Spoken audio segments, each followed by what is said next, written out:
Okay, this is definitely more like it.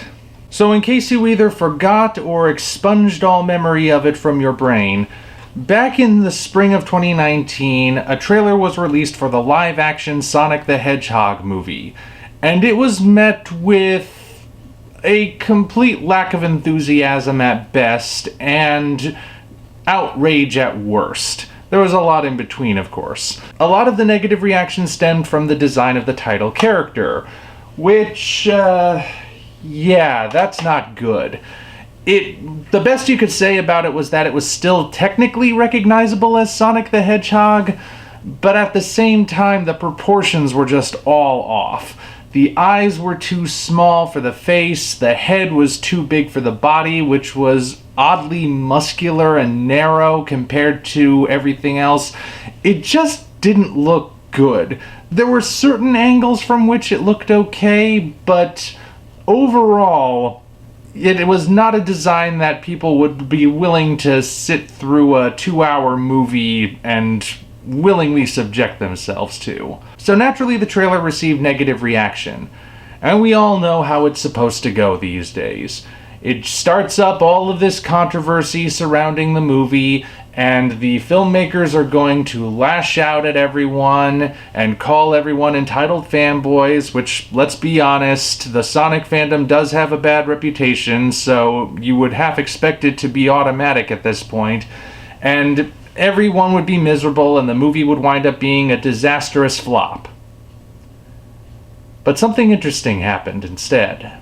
What wound up happening was that the filmmakers heard all of the complaints, heard all of the critiques, the full range of them, and said, all right, we hear you. We're gonna fix this. We're gonna make this better. No backlash, no name calling. They said they were gonna fix it. And by Jove, they did. At least by the looks of this trailer, they did. Let's start with the obvious thing, of course, Sonic's design. He is so greatly improved. The proportions are all better. With the eyes, the head-to-body ratio, it all looks more like Sonic. We already knew that Sonic could be translated from 2D to 3D. There are plenty of games and cartoons showing that can happen. But he's never been rendered truly in photorealism before, at least not professionally, until this. This is a good example of how that design can work. You can take all of the elements from the classic animated version, or at least most of them, and translate them into photorealistic design.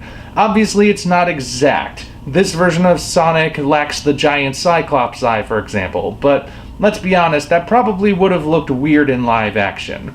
So, having him with two very large but separate eyes, that's acceptable. Otherwise, yeah, this looks exactly like Sonic. This is a design that people are getting behind now, and it looks so much better. Yet the design only counts for so much. In my analysis of the original trailer, I said that what also had me worried was that this movie looked like it would be going with stock funny animal film plot number 3, where it's predominantly focused on some boring human character that we didn't see before in this franchise and would probably not see again, but he's actually going to be the real star, and he's going to go through the typical plot of needing to get his life together, and the animated animal character that we all actually went to see would be off to the side, a sidekick at best. That's the plot they went with for Garfield and Alvin and the Chipmunks, and the evidence seemed to be pointing towards that being the case with Sonic as well. Plus, you had the alleged plot leaks, and I should specify I don't believe they've ever been confirmed, but there were alleged plot leaks that said things about Sonic winding up on Earth as an infant and being raised by owls. Again, I don't know if those were true, but if they were, then that would be further evidence that this movie was being made by people who simply did not get it, or simply didn't care to get it. Now that we've got this second trailer, we're starting to see more evidence that the reshoots might have gone beyond the mere aesthetic. We're also seeing glimpses of Sonic's world and how he got to Earth, which doesn't involve any owls as far as I've seen, And it's drawing from the games, it's drawing from the mythology.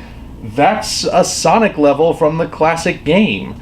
And it seems like they really took it to heart. They didn't just redesign the character, they went back and they changed a lot. At least, again, that's what the trailer is presenting. Moreover, it seems like they might also have changed the role Sonic himself will play in this. I said my concerns that he would be sort of a side character in his own film, but he is in this trailer a lot. Like, a whole lot. And it seems like they're making him really the main character, like he's going to be front and center as he should be because it's his movie. And the character, I will say that in the original trailer, even though the design was bad, if I closed my eyes and just listened to the audio, it still sounded like Sonic as a character. The voice fit what I would picture him sounding like.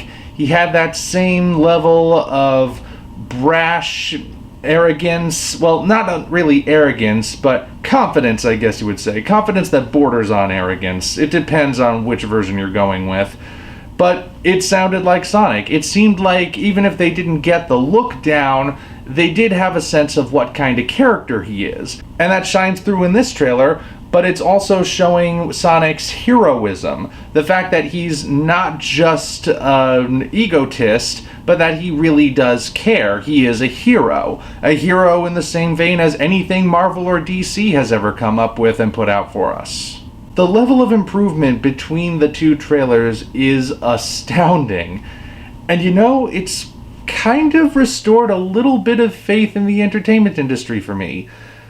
We currently live in an age where studios must generate controversy in marketing. Creators and directors and writers strike back at the audience for the slightest bit of criticism. Studios are kowtowing to dictatorships. It all just feels like everything's falling to pieces.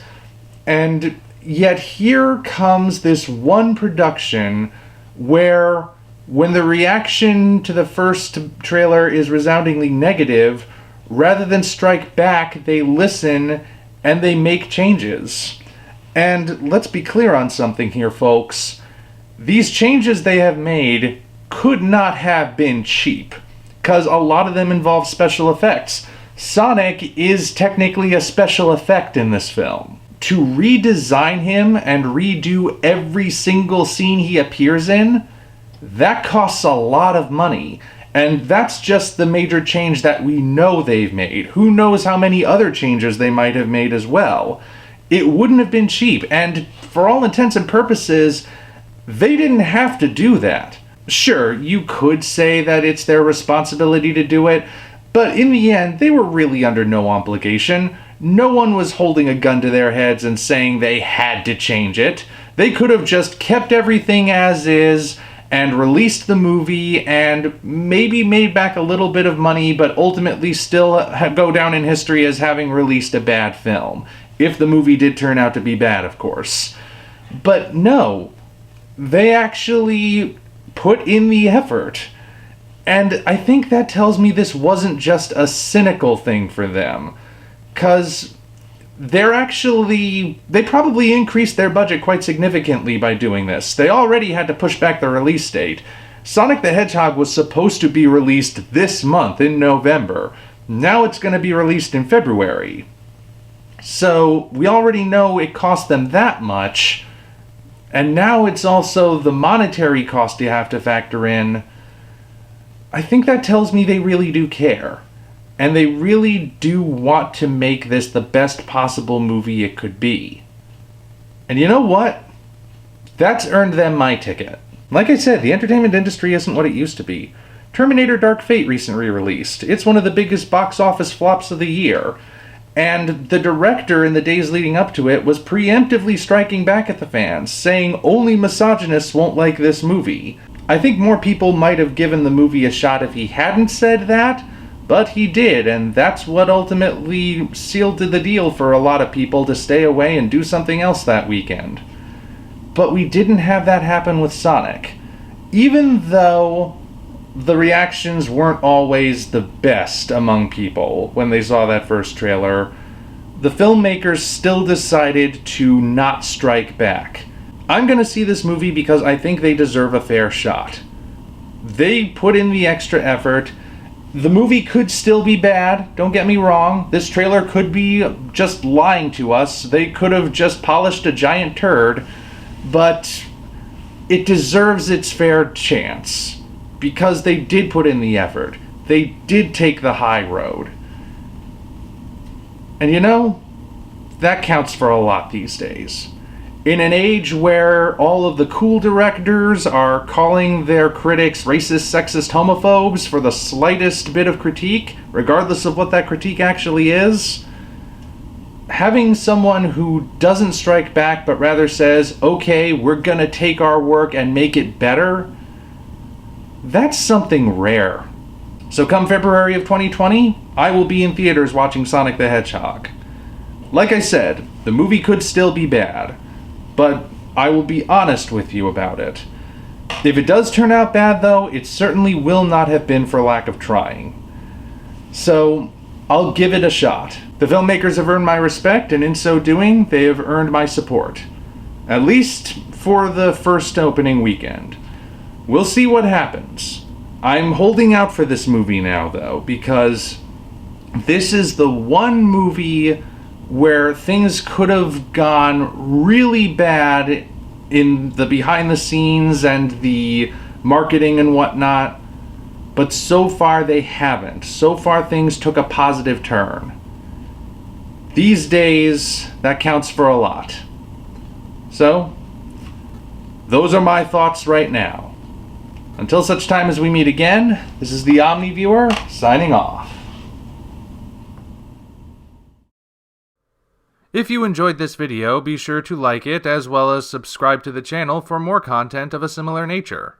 Also, check the description for links to our Twitter, DeviantArt, and Patreon pages, as well as the Amazon link for the novel Operation Red Dragon: The Daikaiju Wars Part 1, penned by yours truly. Thank you all, and we appreciate your support.